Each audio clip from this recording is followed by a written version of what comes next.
Assalamualaikum warahmatullahi wabarakatuh. Halo teman-teman, hari ini kita akan sharing tentang materi tiu, barisan, dan deret. Semoga bermanfaat. Oke, barisan dan deret itu ada barisan dan deret. Nah, barisan itu dibagi menjadi barisan aritmatika dan barisan geometri. Dan ada juga barisan lain-lainnya seperti deret Fibonacci, deret huruf, dan deret bertingkat. Sedangkan deret dibagi menjadi dua, aritmatika dan geometri. Nah, apa perbedaannya? Kita bahas satu-satu ya. Baik, kita mulai dengan barisan bilangan. Barisan bilangan adalah susunan bilangan yang membentuk pola tertentu. Jadi ada polanya dan memiliki suku. Suku pertama, suku kedua, suku ketiga gitu ya. Berarti angkanya berteret-teret. Ada angka pertama, angka kedua, angka ketiga, dan seterusnya. Oke, apa ciri barisan aritmatika? Ciri-cirinya dia memiliki selisih antar suku berdampingan. Jadi angka pertama dan angka kedua sama angka ketiga itu ada selisihnya. Dan selisihnya itu nilainya tetap. Jadi kalau angka pertamanya misalnya 2, angka keduanya adalah 5, itu kan selisihnya 3. Berarti angka ketiganya adalah 8. 2, 5, 8 itu adalah barisan aritmatika karena selisihnya tetap sama-sama 3. Kemudian selisih ini disebut beda. Jadi yang angka 3 tadi kita sebut sebagai beda dan dilambangkan dengan huruf B. Nah, apa rumus untuk barisan aritmatika? Itu rumusnya adalah UN sama dengan A ditambah dalam kurung N kurang 1 kali B. Nah, UN itu suku ke N. Seandainya soalnya ditanya suku ke 10 dari barisan ini adalah angka berapa? Berarti dia yang ditanyanya satu angka. Berarti itu adalah barisan aritmatika. Sedangkan A itu adalah suku awal, berarti angka pertamanya. Kalau seperti 2, 5, 8 tadi berarti A-nya adalah 2. Sedangkan beda itu adalah selisihnya tadi yang angka 3, 2, 5, 8 berarti selisihnya adalah 3. Oke, nah sekarang contohnya misalnya ini angka 1, 3, 5, 7, dan 9 suku ke-20-nya. Nah, kalau ditanya seperti ini berarti ini adalah soal barisan aritmatika. Berarti yang kita bahas adalah rumusnya UN A ditambah N kurang 1 kali B. Tadi kan yang ditanya barisan ke-20. Berarti U-nya adalah U20. A-nya itu angka pertamanya adalah angka 1. Berarti di sini kita masukkan angka 1. Kemudian ditambah N-nya 20, berarti ditambah 20 dikurang 1. Bedanya kan 1 ke 3 itu selisihnya 2. 3 ke 5 itu selisihnya 2. 5 ke 7 juga selisihnya 2. Berarti bedanya adalah 2. Jadi kita tulis 2 di sini ya. Jadi U20-nya adalah 1 ditambah 20 kurang 1 kan 19. Salah ini 19. Dikali 2. Berarti 19 kali 2 adalah 38 tambah 1. Jadi ini harusnya U20-nya adalah 39 gitu ya Kak ya. Kemudian barisan geometri. Barisan geometri itu apa? Hasil bagi antara suku yang berdampingan bernilai tetap. Ya, hasil bagi yang tetap itu disebut rasio. Kemudian rasio dilambangkan dengan R. Rumusnya apa? UN A dikali R pangkat N kurang 1. Kita langsung ke contoh aja ya. Ini contohnya seperti ini. Angka 1, angka 3, angka 9, angka 27, angka 21. Kalau kita lihat, kalau misalnya kita anggap ini adalah selisih, misalnya 1 ke 3 kan selisihnya 2. 3 ke 9 selisihnya berapa? 6. Jadi dia tidak membentuk pola. Tapi kalau seandainya 3 bagi 1 berapa? 3. 9 bagi 3 berapa? 3. 27 bagi 9 berapa? 3. Berarti dia membentuk pola. Pola yang dibagi seperti inilah tadi. Ini kan hasil bagi antar suku yang berdampingan. Jadi 3 bagi 1, 9 bagi 3, 27 bagi 9 itu sama-sama nilainya adalah 3. Jadi dia bernilai tetap 3. Nah, 3 ini yang disebut sebagai rasio. Itu bedanya dengan barisan aritmatika. Kalau barisan aritmatika adalah selisihnya harus sama, kalau barisan geometri jika dibagi dia yang sama gitu. Nah, sekarang soalnya tentukan suku ke-10. Ya udah, kita masuki ke rumus tadi. U10 angka pertamanya adalah angka 1. Jadi 1 dikali 3, rasionya kan 3. 3 bagi 1 3, 9 bagi 3 3, 27 bagi 9 3. Jadi 3 pangkat N. N itu adalah jumlah yang dimau, suku yang dimau. Berarti 10 dikurang 1. Jadi 1 dikali 3 pangkat 9. Nah, gimana cara mencari 3 pangkat 9 tanpa kalkulator? Kita sederhanakan. Kemarin kan sudah belajar berhitung cepat. Jadi di berhitung cepat itu kan ada cara-cara cepat. Jadi kalau 3 pangkat 9 itu jangan dikali satu-satu, 3 kali 3 kali 3 kali 3 sampai 9, habis waktu. Kita sederhanakan jadi 3 pangkat 5 dan 3 pangkat 4. 3 pangkat 4 kan kita udah tahu berapa, 243 kan, 3 pangkat 5 berapa gitu. Nah, tinggal 3 pangkat 5 dikali 3 pangkat 4 itu dapatnya 19,683. Jadi kita kalinya tinggal sedikit, setidaknya tidak sebanyak kita mengkalikan 3 kali 3 kali 3 kali 3 kali 3 sampai 9 kali gitu ya Kak. Nah, oke. Sekarang kita masuk ke deret. Deret itu adalah bentuk penjumlahan dari suku-suku suatu barisan. Jadi, deret itu juga dibagi dua, sama seperti barisan tadi. Ada aritmatika dan ada geometri. Bedanya apa? Kalau barisan tadi itu cuma sukunya yang ditanya. Kalau deret, dia nanti ditanya jumlah suku-suku. Jumlahnya, kalau tadi kan suku keberapa? Suku ke-10, berarti satu angka. Sedangkan kalau jumlah suku-suku, berarti dia mau nanya, misalnya jumlah suku 32, berarti dari angka pertama sampai angka ke-32, dia maunya soal itu jumlah seluruhnya berapa, gitu. Jadi rumusnya, SN setengah N dalam kurung 2A ditambah N kurang 1 kali B. Nah, kita langsung ke contoh aja. Ini seperti soal tadi kan, 1, 3, 5, 7, 9. Kalau ditanyanya ini tentukan jumlah nih. Jumlah 10 suku pertama. Kalau ditanyanya jumlah 10 suku pertama, berarti ditanyanya ini adalah rumus yang SN, bukan yang UN. Kalau dia ditanya suku ke-10, satu angka aja, baru rumusnya pakai yang UN. Nah, kita lihat ini 1 ke 3 selisihnya 2, 3 ke 5 selisihnya 2. Berarti selisihnya selalu sama. Berarti dia memiliki selisih. Berarti ini adalah aritmatika, bukan memiliki rasio dia ya, Kak. Karena dia memiliki selisih. Nah, kita masuki ke rumus yang deret aritmatika yang ini. Masukin angka-angkanya itu dapat, berarti jumlah 10 suku pertamanya adalah, salah, 10 kurang 1 itu 9 ya Kak. 9 kali 2 adalah 18. Oh, base-nya adalah 100. Sekarang untuk geometri sama ya, cuma bedanya dia jumlah. Tapi tetap sesuai dengan barisan geometri, yaitu rasio. Nah, kita lihat soalnya. Ini rumusnya ya. Bisa pakai A kali 1 kurang R pangkat N, atau pakai A kali R pangkat N kurang 1. Terserah sukanya yang mana yang ingetnya. Nah, contohnya itu ada 1, 2, 4, 8. Nah, kalau kita lihat selisih 1 ke 2 selisihnya 1, 2 ke 4 selisihnya 2, 4 ke 8 selisihnya 4. Itu kan udah tidak membentuk angka yang sama. Mungkin coba kita bagi 2 bagi 1 2, 4 bagi 2 2, 8 bagi 4 2.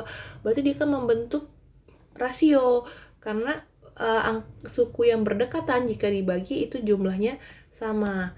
Nah, tentukan S10 dari barisan tersebut. Berarti dia meminta jumlah keseluruhan. Kita masukin aja ke rumus S tadi, seperti tadi kita masukin angka-angkanya, maka didapatkan jumlah 10 sukunya adalah 1023. Itu ya Kak untuk beda aritmatika dan geometri. Oke, sekarang kita masuk ke dalam deret angka dan huruf. Deret angka dan huruf ini yang benar-benar banyak masuk di soal TIU CPNS. Jadi harus rajin-rajin dilatih, karena untuk mengenali pola itu kunci dasarnya cuma satu, berlatih. Kalau jarang berlatih, nanti kita nggak kenal dengan pola-pola. Yang pertama itu ada deret Fibonacci. Deret Fibonacci adalah deret dengan pola setiap suku. Berarti setiap suku, kalau disebut suku berarti angka-angka itu loh, deret angka-angka yang disusun-susun itu ya Kak, merupakan hasil penjumlahan dari dua suku sebelumnya. Dengan dua suku pertama adalah nilai awal. Berarti nilai awalnya ini adalah 1 dan 2. Nah, 1 dan 2 ini sebagai nilai awal. Kita lihat di soal ini ya. 1, 2, 3, 5, 8, 13. Ini polanya apa ya Kak? Nah, kita lihat ini.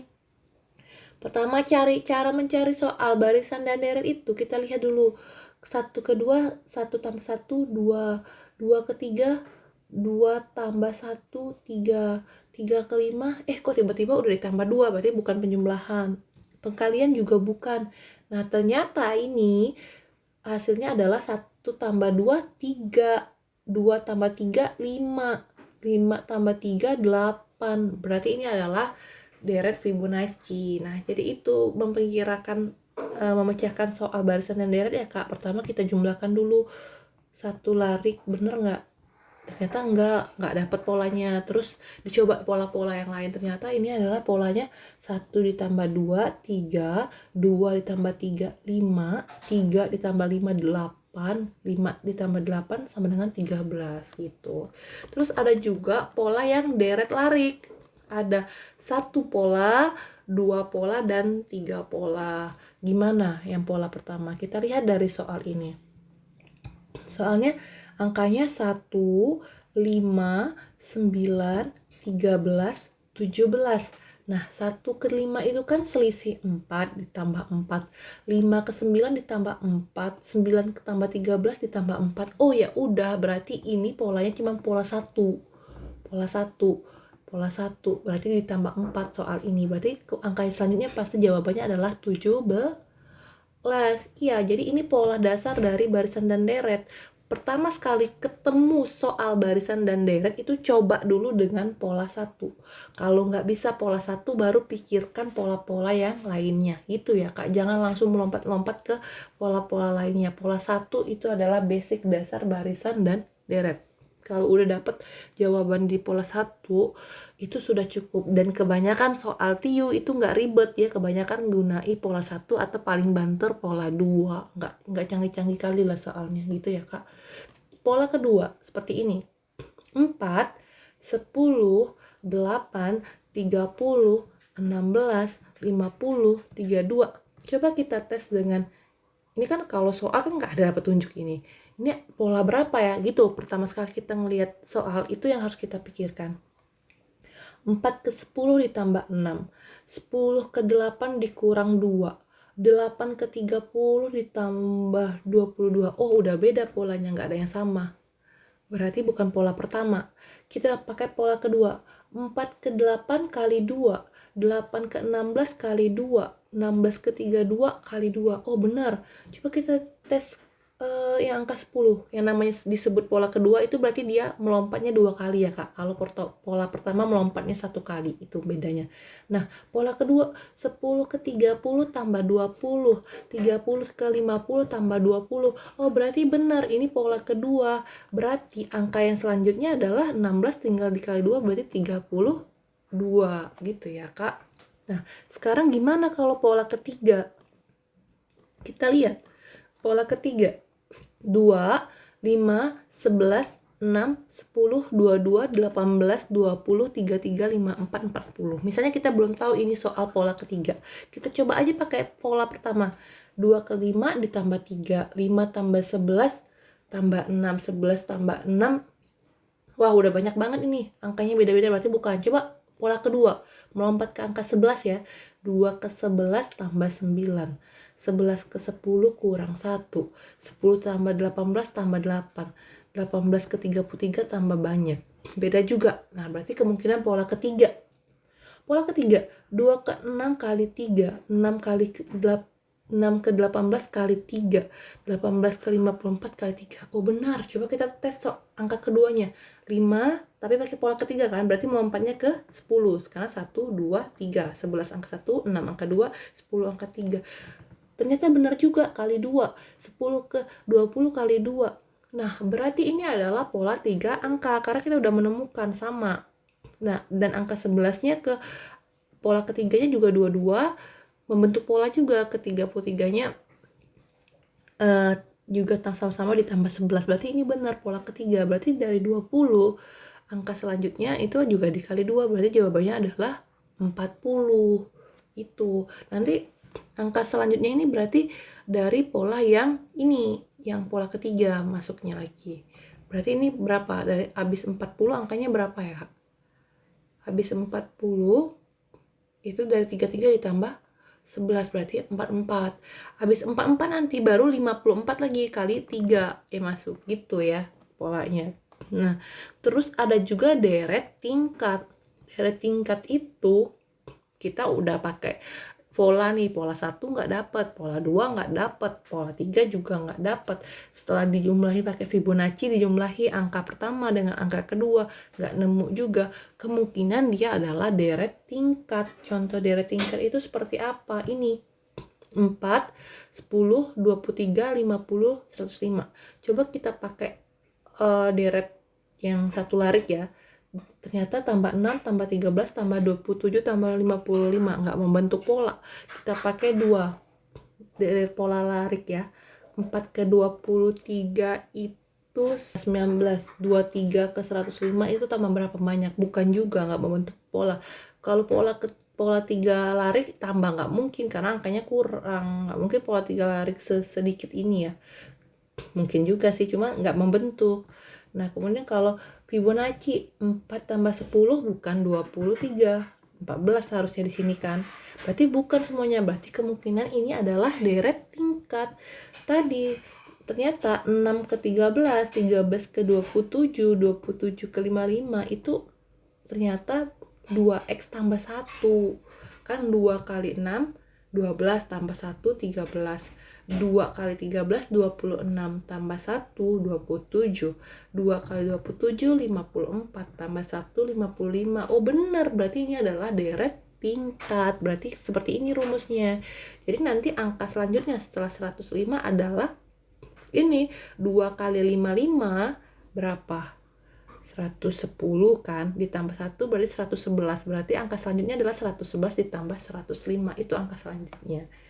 Nah, kemudian ada juga deret kombinasi. Deret kombinasi itu adalah gabungan dari pola-pola tadi. Kalau udah nggak ada di dalam Fibonacci nggak dapat, pola 1 nggak dapat, pola 2 nggak dapat, pola 3 nggak dapat, deret tingkat juga nggak dapat. Pusing ya yang jawab soal jadinya. Itu biasanya deret kombinasi, dan di TIU CPNS jarang banget sih ada deret kombinasi karena itu advance. Biasanya deret kombinasi itu untuk soal-soal masuk universitas seperti STAR atau masuk SIMAK UI ya gitu, yang seperti itu baru ada soal deret kombinasi. Kalau TIU CPNS kalau dapat berarti lagi ya apes. Makanya rajin-rajin berlatih, karena nanti kalau serajin berarti soal mau seperti apapun insya Allah bisa gitu. Kemudian deret huruf sebenarnya polanya sama aja dengan pola-pola yang sebelumnya, bedanya angka-angka itu dijadikan huruf gitu aja ya Kak.